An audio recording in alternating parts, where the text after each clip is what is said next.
تالقان کے علاقے کا رہنے والا ایک آدمی جس کو شیخ ابوالحسن خراسانی کی زیارت کا بے حد شوق تھا۔ راستے کی دوری اور سفر کی مشکلات کا خیال آتا تو خرقان جانے کی ہمت نہ پڑتی۔ آخر ایک دن شوق زیارت نے اس کو بےتاب کر دیا اور رخ زیبا کی زیارت کے لیے سامان سفر باندھ لیا۔ راستہ کٹھن اور دشوار گزار تھا، لیکن وہ ہمت کا پکا تھا۔ کئی دن تک پہاڑی اور جنگلی راستے سے ہوتا ہوا ایک طویل اور پرصحبت سفر کے بعد آخرکار منزل مقصود تک پہنچ گیا۔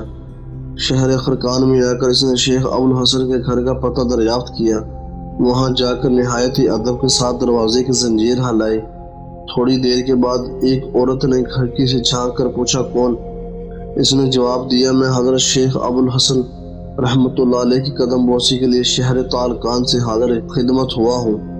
اس عورت نے کہا، واہ میاں درویش، بھلا یہ بھی کوئی مقصد تھا جس کے لیے تو نے اتنا طویل اور کٹھن سفر طے کیا؟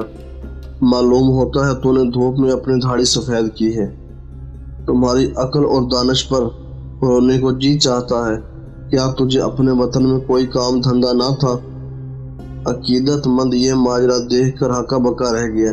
اس کی آنکھوں سے آنسو بہنے لگ گئے تھے۔ تاہم اس نے ہمت کر کے پوچھا کہ حقیقت حال کچھ بھی ہو، یہ تو بتائیے شیخ صاحب کہاں ہے؟ چونکہ وہ عقیدت کا ہاتھ تھام کر آیا تھا، اس لیے خاموش رہا۔ عورت نے جواب دیا، ارے وہ کہاں کا شیخ اور شاہ بن گیا، دھوکے کا جال بچھا رکھا ہے۔ تجھ جیسے احمقوں کو اپنی ولایت کے جال میں پھانستا ہے۔ اب بھی وقت ہے، جہاں سے آیا ہے الٹے پاؤں واپس چلا جا، ورنہ اس دغا باز کے چکر میں پھنس کر تباہ و برباد ہو جائے گا۔ نہ دین کا رہے گا نہ دنیا کا۔ وہ بڑا حضرت، اس کی زبان اور آنکھوں میں ایسا جادو ہے کہ اچھا خاصا عقل مند بھی اس کے فریب میں آ جاتا ہے۔ بھلا نبی صلی اللہ علیہ وسلم اور آپ صلی اللہ علیہ وسلم کے اصحاب رضی اللہ تعالیٰ عنہ کا یہی طریق تھا؟ ان جیسے لوگوں نے تقوی اور احکام شریعت کو پشت ڈال دیا۔ آج تو ایک عمر رضی اللہ تعالیٰ عنہ کی ضرورت ہے جو سختی سے ان کا محاسبہ کرے۔ اب تو شیخ کے موقد کا صبر کا پیمانہ لبریز ہو گیا اور کہنے لگا، چراغ تلے اندھیرا۔ بی بی شیخ کے انوار فیض سے ایک دنیا جگمگا رہی ہے اور ان کی عظمت نے افلاک کی رفعتوں کو چھو لیا ہے۔ چاند پر تھوکنے والا اپنے ہی منہ پر تھوکتا ہے۔ کتا دریا میں گر جائے تو پانی ناپاک نہیں ہوتا۔ غرض درویش نے شیخ کی اہلیہ کو ایسی کھری کھری سنائی کہ وہ اپنا منہ سا لے کر رہ گئی۔ وہ آدمی وہاں سے نکل کر شہر کے لوگوں سے شیخ کا پتہ پوچھنے لگا۔ کسی نے بتایا کہ وہ جنگل کی طرف گئے ہیں۔ یہ سنتے ہی وہ راہ حق کا مسافر دیوانہ وار شیخ کی تلاش میں جنگل کی طرف روانہ ہو گیا۔ راستے میں شیطان نے اس کے دل میں وسوسے ڈالنے شروع کر دیے۔ سمجھ میں نہیں آتا تھا کہ آخر شیخ صاحب نے ایسی بد بےہودہ بدتمیز بد زبان دراز عورت کو اپنے گھر میں کیوں رکھا ہوا ہے؟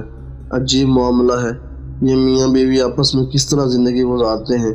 ایک آگ اور دوسرا پانی، ان مجموعہ اسناد میں محبت کیسے ہو سکتی ہے؟ ایسے وسوسے آتے، بیچارہ گھبرا کر لا حول پڑھتا اور کانوں کو ہاتھ لگا کر شیخ کے بارے میں ایسے خیالات کو دل میں جاغزیں کرنا نادانی ہے۔ انہیں سوچوں کا تانا بانا بننا چلا جا رہا تھا کہ آخر دل نے کہا کہ اس میں بھی کوئی بھید ہوگا۔ وہ انہی خیالات کی دنیا میں گم تھا کہ اس کی نظر ایک شخص پر پڑی جو شیر کی پیٹھ پر اس شان سے سوار تھا کہ پیچھے لکڑیوں کا گٹھا لدا ہوا ہے اور ہاتھ میں سیاہ سانپ کا کوڑا ہے۔ عقیدت مند سمجھ گیا کہ یہی حضرت شیخ ابوالحسن خرقانی ہے۔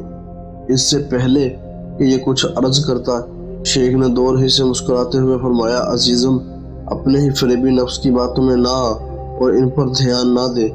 ہمارا اکیلا پن جوڑا ہوا نفس کی خواہش کے لیے نہیں، اللہ عز و جل کے حکم کی تعمیل کے لیے ہے۔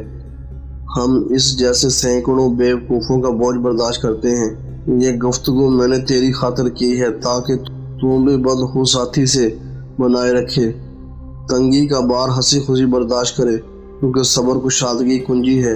اللہ تعالیٰ نے مجھے یہ بلند مقام اپنی بیوی کی بد زبانی پر صبر کرنے کی وجہ سے عطا فرمایا۔ اگر میں اس کی ہرزہ سرائیاں برداشت نہ کرتا تو یہ شعر میرا مطیع کیسے ہوتا؟ درس ہدایت، انسان کو ہر حال میں راضی براضی الہی رہنا چاہیے اور صبر و شکم سے کام لینا چاہیے۔ صبر کرنے سے ہی اعلیٰ مقام عرفات حاصل ہوتے ہیں۔